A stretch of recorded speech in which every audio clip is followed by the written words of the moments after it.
Tuhan, Engkaulah milik pusaka dan warisanku, dalam tangan-Mu lah nasibku.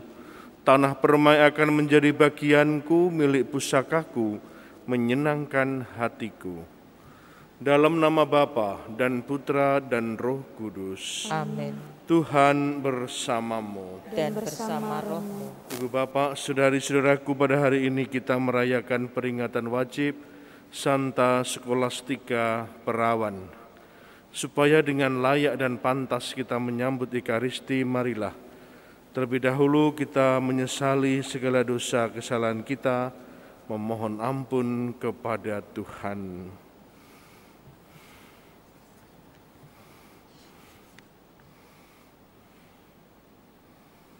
Saya mengaku kepada Allah yang Maha Kuasa dan kepada saudara sekalian bahwa saya telah berdosa dengan pikiran dan perkataan, dengan perbuatan dan kelalaian. Saya berdosa, saya sungguh berdosa. Oleh sebab itu saya mohon kepada Santa Perawan Maria, kepada para malaikat dan orang kudus, dan kepada saudara sekalian, supaya mendoakan saya pada Allah Tuhan kita.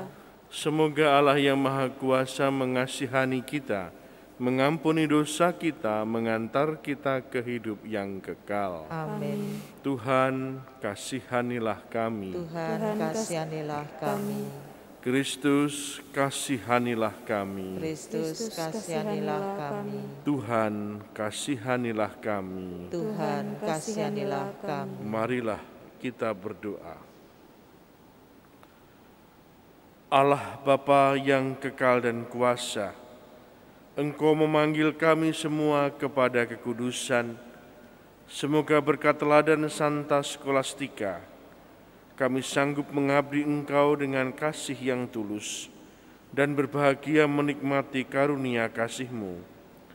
Dengan pengantaran Yesus Kristus Putra-Mu Tuhan kami, yang bersama dengan di kolam persatuan Roh Kudus, hidup dan berkuasa Allah sepanjang segala masa. Amin.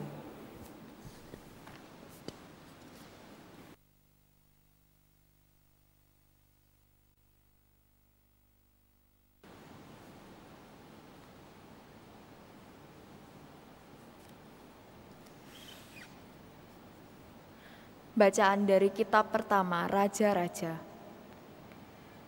Ketika Raja Salomo menjadi tua, istri-istrinya mencondongkan hatinya kepada dewa-dewa, sehingga ia tidak dengan sepenuh hati berpaut kepada Tuhan Allahnya, seperti Daud ayahnya. Demikianlah Salomo mengikuti Astoret, dewi orang Sion, dan mengikuti Milkom, dewi kejijikan sembahan orang Amon. Salomo mengikuti apa yang jahat di mata Tuhan, dan ia tidak dengan sepenuh hati mengikuti Tuhan seperti Daud ayahnya. Pada waktu itu, Salomo mendirikan bukit pengorbanan bagi Kamos, dewi kejijikan sembahan orang Moab, di gunung di sebelah timur Yerusalem, dan bagi Molok, dewi kejijikan sembahan bagi Amon. Demikianlah dilakukannya bagi semua istrinya, orang-orang asing itu yang mempersembahkan kurban ukupan dan kurban sembelihan kepada dewa-dewa mereka. Maka Tuhan menunjukkan murkanya kepada Salomo, sebab hatinya telah menyimpang dari Tuhan Allah Israel, yang telah 2 kali menampakkan diri kepadanya, dan yang telah memerintahkan kepadanya supaya jangan mengikuti dewa-dewa lain. Akan tetapi ia tidak berpegang pada apa yang diperintahkan Tuhan. Lalu bersabdalah Tuhan kepada Salomo, "Oleh karena engkau tidak berpegang pada perjanjian dan segala ketetapan yang telah kuperintahkan kepadamu, maka aku akan mengoyakkan kerajaanmu dan akan memberikannya kepada hamba-Mu. Hanya saja demi Daud ayahmu, aku belum mau melaksanakannya selama engkau masih hidup. Dari tangan anakmu lah aku akan mengoyakkannya. Namun demikian, tidak seluruh kerajaan akan kurenggut daripadanya. Satu suku akan kuberikan kepada anakmu demi hambaku Daud dan demi Yerusalem yang telah kupilih. Demikianlah sabda Tuhan. Syukur kepada Allah. Ingatlah akan daku ya Tuhan demi kemurahan-Mu terhadap umat. Ingatlah akan daku ya Tuhan demi kemurahan-Mu terhadap umat. Berbahagialah orang yang berpegang pada hukum, yang melakukan keadilan di setiap saat. Ingatlah akan aku ya Tuhan demi kemurahan-Mu terhadap umat. Perhatikanlah aku demi keselamatan yang datang daripadamu. Ingatlah akan daku ya Tuhan demi kemurahan-Mu terhadap umat. Mereka malah bercampur baur dengan bangsa-bangsa itu dan meniru kebiasaan mereka. Mereka beribadah kepada berhala-hala pada bangsa yang menjadi perangkap bagi mereka. Ingatlah akan daku ya Tuhan demi kemurahan-Mu terhadap umat. Mereka mengorbankan anak-anak lelaki mereka dan anak-anak perempuan mereka kurbankan kepada roh-roh jahat. Maka berkobarlah murka Tuhan terhadap umatnya, dan ia jijik milik pusakanya. Ingatlah akan daku ya Tuhan demi kemuliaan-Mu terhadap umat. Haleluya, haleluya, haleluya, haleluya,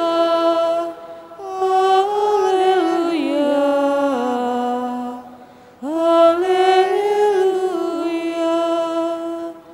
Terimalah dengan lemah lembut sabda Allah yang tertanam dalam hatimu, sebab sabda itu berkuasa menyelamatkan kamu. Haleluya, haleluya, haleluya. Tuhan bersamamu. Dan bersama rohmu. Inilah Injil Yesus Kristus menurut Markus. Dimuliakanlah Tuhan. Pada waktu itu, Yesus meninggalkan daerah Galilea dan berangkat ke daerah Tirus. Ia masuk ke sebuah rumah dan tidak mau bahwa ada orang yang mengetahuinya. Tetapi kedatangannya itu tidak dapat dirahasiakan. Malah di situ ada seorang ibu yang anak perempuannya kerasukan roh jahat.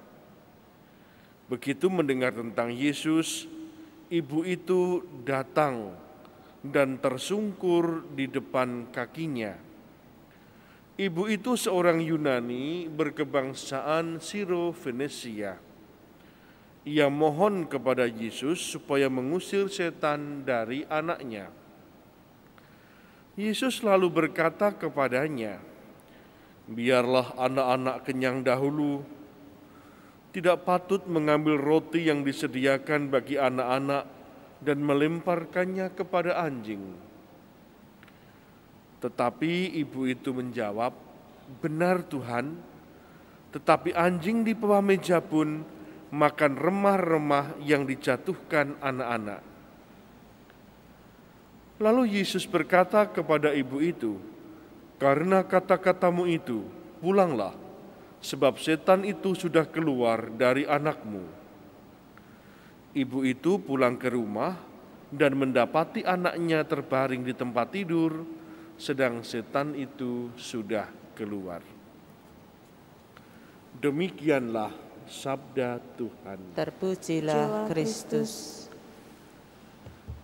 Ibu bapak, saudari-saudaraku yang dikasihi Tuhan, tentunya kita semua masing-masing memiliki permohonan kepada Tuhan Yesus. Ada yang ingin memohon tentang keperluan pribadinya, atau keluarga, atau pekerjaan, atau masyarakat, atau untuk sesamanya dalam hidup menggereja. Memang kita kemudian datang kepada Yesus, ingin supaya permohonan kita dikabulkan.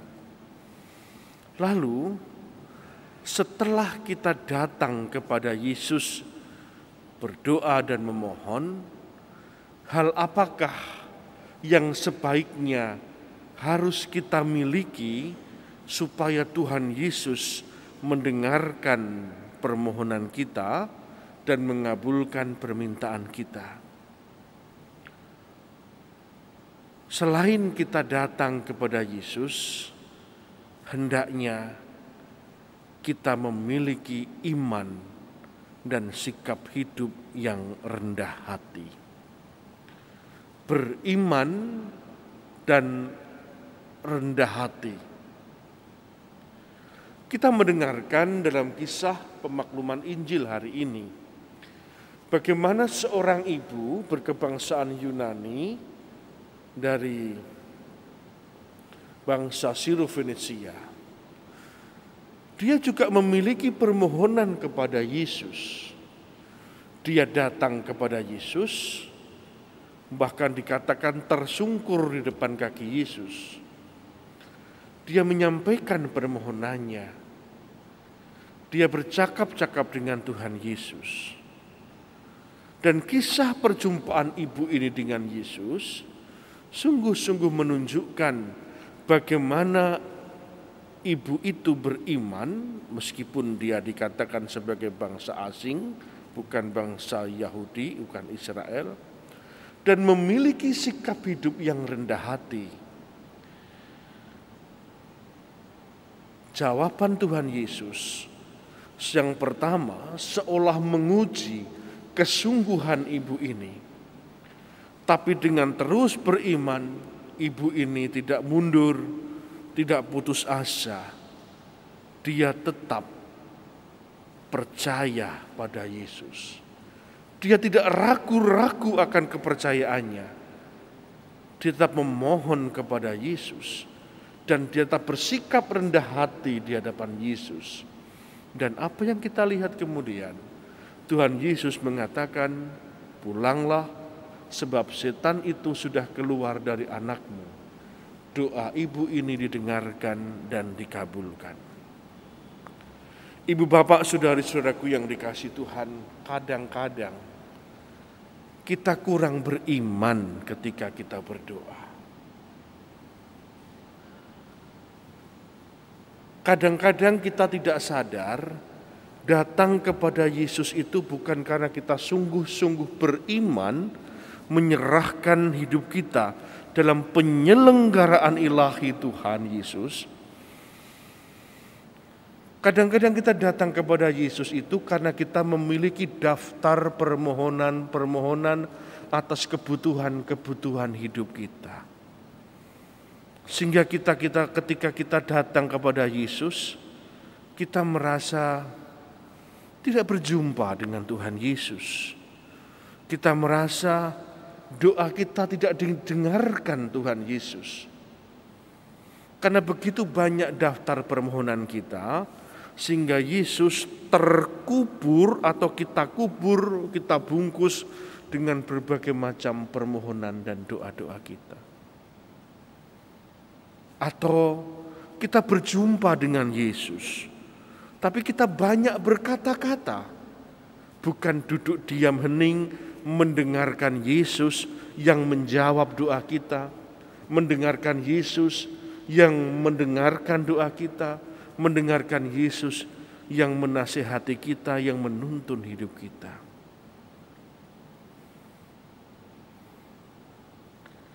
Biasanya jika iman kita lemah, iman kita kurang, maka kita pun kurang mampu bersikap rendah hati. Iman dan kerendahan hati seolah menjadi satu kesatuan. Ketika aku sungguh-sungguh beriman, maka hidupku pun akan lebih mampu untuk rendah hati. Ibu dari Siro-Fenisia tadi menunjukkan imannya, sehingga meskipun mendengar kata-kata Yesus, yang bagi kita mungkin menjadi kalimat yang pedas, dia tetap rendah hati.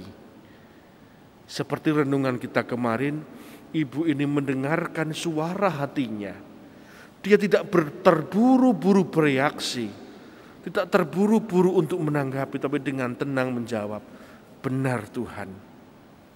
Bahkan anjing di bawah meja pun makan remah-remah yang dijatuhkan anak-anak.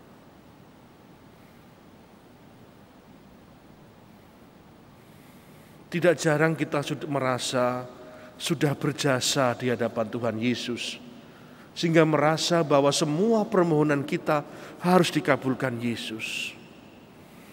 Tidak jarang kita merasa berjasa karena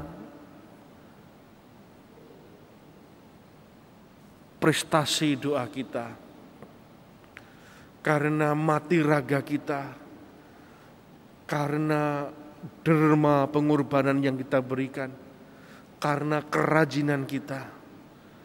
Sehingga ketika aku sudah mampu memberi banyak kepada Yesus, aku pun layak untuk mendapat banyak dari Yesus.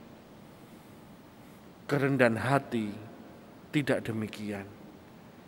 Kerendahan hati adalah sikap untuk benar-benar percaya, mewujudkan iman dalam kehidupan kita, hidup di dalam penyelenggaraan ilahi.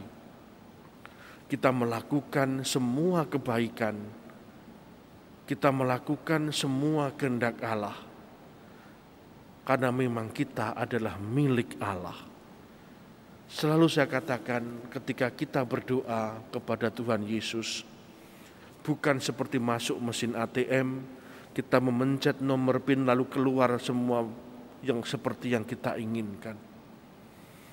Kita datang kepada Yesus dengan penuh iman dan hidup yang rendah hati.